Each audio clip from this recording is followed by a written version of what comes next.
Estimados, ¿qué tal? ¿Cómo les va? En este video vamos a ver la serie de gráficos M, histograma, polígono de frecuencias y curva de frecuencia. Y bueno, para el mismo vamos a tomar como ejemplo el de un sanatorio de la ciudad de Córdoba que ha registrado los pesos de distintos bebés recién nacidos, ¿no? Fíjense que nosotros podemos trabajar estos datos que se presentan no agrupados y agruparlos en intervalos de clase y posteriormente completar la tabla de frecuencias, ¿sí? Como hemos visto en el capítulo anterior. Bueno, posteriormente podemos graficar. Realmente aquí tenemos tres alternativas. Siempre vamos a trabajar para este gráfico con frecuencias simples. Tenemos frecuencia absoluta, frecuencia relativa y frecuencia porcentual. Y tenemos del costado izquierdo los distintos ejes, cómo quedarían, digamos, si aplicamos o si usamos una o la otra. Bueno, en este caso puntual lo que vamos a hacer va a ser trabajar con la frecuencia absoluta. Y fíjense cómo están representados en el eje horizontal todos los intervalos de clase y en el eje vertical las distintas frecuencias. Pero además hemos agregado como título justamente, bueno, por ejemplo, inclusive hasta la unidad de medida en la que están expresados, y en el eje vertical, en lugar de hablar simplemente de f sub i, es que mencionamos la cantidad de bebés que representa. Así, por ejemplo, podemos ver que la barra más alta es la del intervalo de clases, que va entre 2,800 kg y 3,100 kg, ¿sí? O sea que los bebés que más se observaron más observados tienen ese rango de pesos, ¿no? Ahora bien, ¿qué es importante destacar sobre este gráfico? Nosotros habíamos dicho que el gráfico de bastones era para variables cuantitativas discretas, mientras que este quedaba reservado para variables cuantitativas continuas. Esto es así, pero no tan así. ¿Por qué? Porque hay variables discretas que, por tener una gran variedad de valores, se agrupan en intervalos de clase.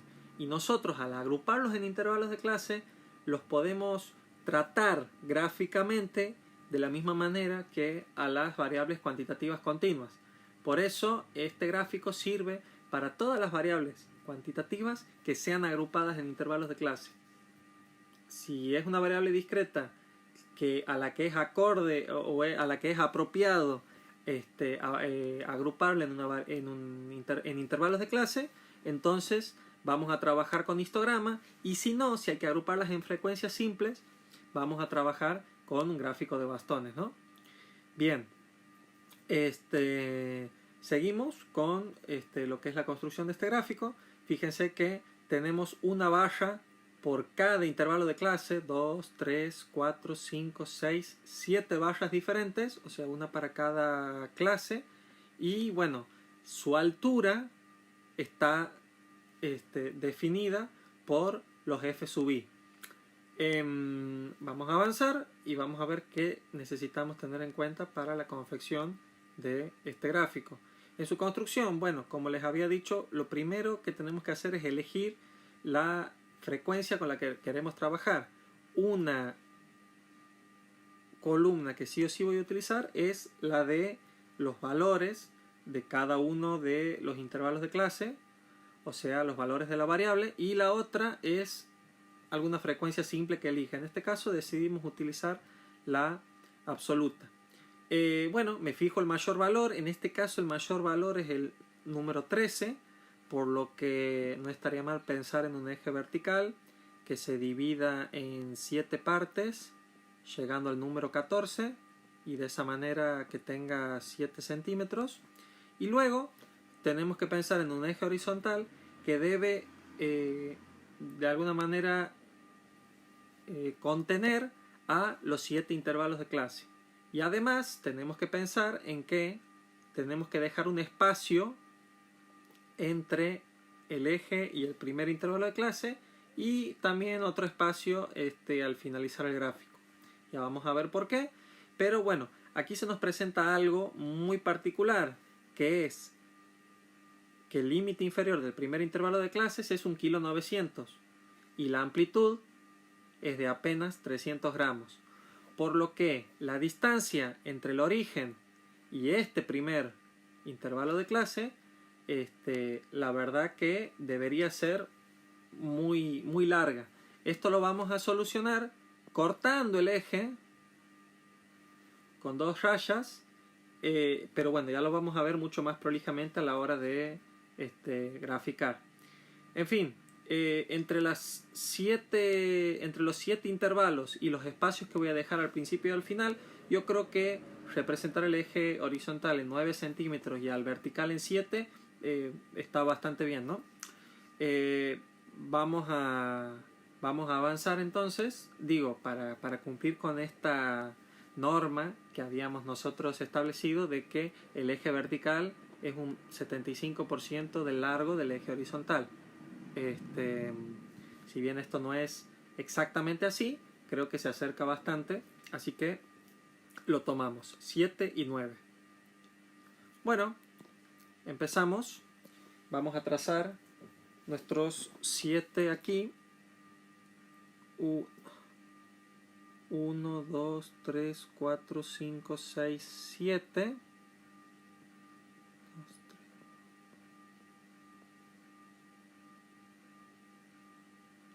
Empezamos en 0. 2, 4, 6, 8, 10, 12, 14. Recuerden que nuestro mayor valor es 13, ¿sí? Y luego vienen todos los intervalos. Habíamos dicho que íbamos a utilizar 9. 1, 2, 3, 4, 5, 6, 7, 8, 9. Y empezamos con el primero, con el segundo, con el tercero, con el cuarto, con el quinto, con el sexto y con el séptimo. Fíjense que como agrupamos en intervalos de clase y los límites superiores de cada clase coinciden con el inferior de la clase siguiente, es que hacemos todas barras que son consecutivas, ¿no? Una al lado de la otra, o sea, adyacentes. Entonces 1,9, vamos poniendo todos los límites de manera consecutiva. 2,8, 3,1, 3,4, 3,7, 4, bueno, 0 si quieren, para que quede más prolijo. Bueno, el título sería aquí la cantidad de bebés. Aquí sería los pesos en kilogramos. Estos son los F sub i. Estos son los X sub i. Y bueno, empezamos a graficar nuestras barras. Vamos a ver las distintas alturas. La primera tiene una altura de 4. La segunda también. La tercera tiene una altura de 7. La cuarta tiene una altura de 13. Perdón.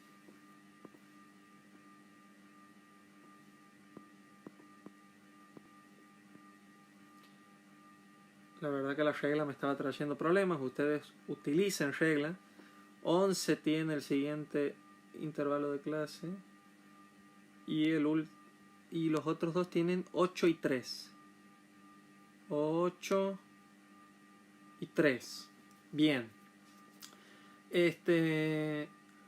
Bueno, así es como deberíamos graficarlo. Básicamente lo que vamos a obtener es un gráfico así. Y luego, bueno, aquí podemos ver, como ya les comentaba, que la mayor cantidad de pesos se observan aquí en este intervalo. Luego podemos ver que hubieron muy pocos con estos pesos de aquí. Este es el valor menos observado. Y lo que tendríamos que hacer luego a continuación es, marcando en las marcas de clase, recuerden las marcas de clase, es el punto intermedio de cada uno de los intervalos. Aquí arriba, en la punta de la columna, los siguientes puntos. De esa manera, y también a la mitad de aquí de este intervalo imaginario de frecuencia 0, tanto a la derecha como a la izquierda, para que cierre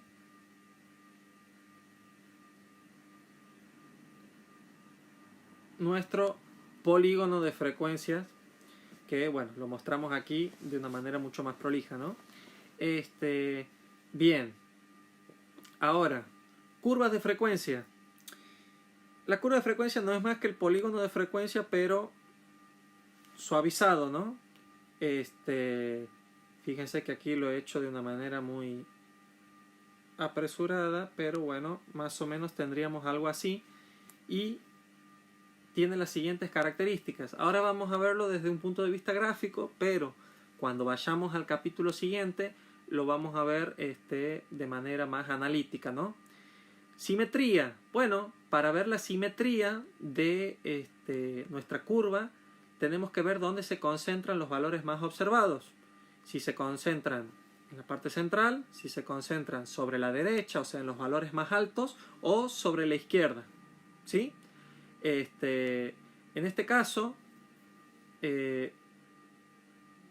bueno, ya vamos a ver entonces dónde se concentran en este caso, pero yo voy viendo, intuyendo que es una distribución de tipo asimétrica negativa, porque noto que los valores, que los datos se concentran más hacia la derecha que hacia la izquierda, ¿no? Luego su kurtosis. La kurtosis es mucho más fácil de obtener analíticamente, hay fórmulas y demás que me permiten ver la kurtosis, pero básicamente tiene que ver con el contraste que hay entre los valores más observados y los menos observados. Si el contraste es alto, o sea, si tengo una curva muy empinada y luego debajo valores que justamente valen, o sea, que tienen un gran contraste, o sea, supongamos, tengo en ciertos valores frecuencia 100 y en los restantes voy teniendo frecuencias muy bajas por debajo de 10, entonces es muy probable que sea leptocúrtica. En cambio, en las otras dos opciones, por ejemplo en la mesocúrtica, se habla de una concentración normal en los valores centrales, y en la platicúrtica la concentración es baja, o sea, la curva es mucho más achatada, ¿sí? Vamos a avanzar y bueno, básicamente aquí tenemos que definir cómo es nuestra curva de frecuencia. Tenemos aquí distintas clasificaciones. Podemos ver, en este caso destacamos en rojo todas las leptocúrticas, en amarillo todas las mesocúrticas, o sea, las de concentración normal, y en verde todas las platicúrticas, o de no tan alta concentración, o sea, de baja concentración. En este caso yo creo que estamos ante la presencia de, obviamente esto es una intuición más de tipo gráfico, pero entre mesocúrtica y platicúrtica. Yo me puedo ir a un análisis mucho más profundo en el capítulo que viene, cuando realice fórmulas y lo pueda ver de manera analítica y no solamente gráfica. Así que en principio digo que mi curva es mesocúrtica o platicúrtica, está entre esas dos. No la veo leptocúrtica, no veo que realmente haya una barra que sobresalga tanto por sobre las otras, sino es más bien normal o tirando aplanado, ¿no? Achatado. Luego tenemos que ver su simetría. Como ya habíamos comentado, pienso que la concentración se encuentra hacia el lado derecho de los valores, mientras que los menos observados están hacia el lado izquierdo, por lo que estamos ante la presencia de una curva de tipo asimétrica negativa, o sea, gran concentración en los valores altos y una baja concentración en los valores más bajos. Por eso elijo esta fila. Entonces, al haber elegido la primera fila y luego, en cuanto a su kurtosis, haber elegido las otras dos columnas, nosotros para esta gráfica estamos ante una curva de tipo asimétrica negativa. Recuerden que en la primera fila hemos mostrado la asimetría, y respecto a su kurtosis, mesocúrtica o platicúrtica, ¿sí? Leptocúrtica no me parece, pero nos podemos quitar la duda en el capítulo que viene, que habla sobre justamente medidas de forma. Bien, vamos a hacer un pequeño repaso de lo que es simetría y kurtosis antes de terminar con esto. con sus nombres, porque realmente así sin los nombres es bastante complicado. Bien, respecto a su simetría, recuerden, si están concentrados los datos en los valores más altos, es asimétrica negativa. Así. Si están concentrados en los valores más bajos, asimétrica positiva o sesgada hacia la derecha también se le llama. A esta negativa se le llama sesgada hacia la izquierda. Y si están en los valores centrales, es más bien simétrica. Luego, en cuanto a su kurtosis, que tiene que ver con la concentración de datos de manera vertical, aquí lo que analizamos es desde el punto de vista horizontal, ¿no? En la simetría, si están concentrados sobre la parte baja, media o alta, y aquí en cambio vemos de manera vertical si se concentran demasiado, si se concentran de manera normal o si son más aplanados, ¿no? Y sus nombres son leptocúrtica, mesocúrtica y platicúrtica. De todos modos, no se preocupen que a esto lo vamos a ver con mayor detenimiento, con mayor detalle y con otro análisis en el capítulo que viene, ¿sí?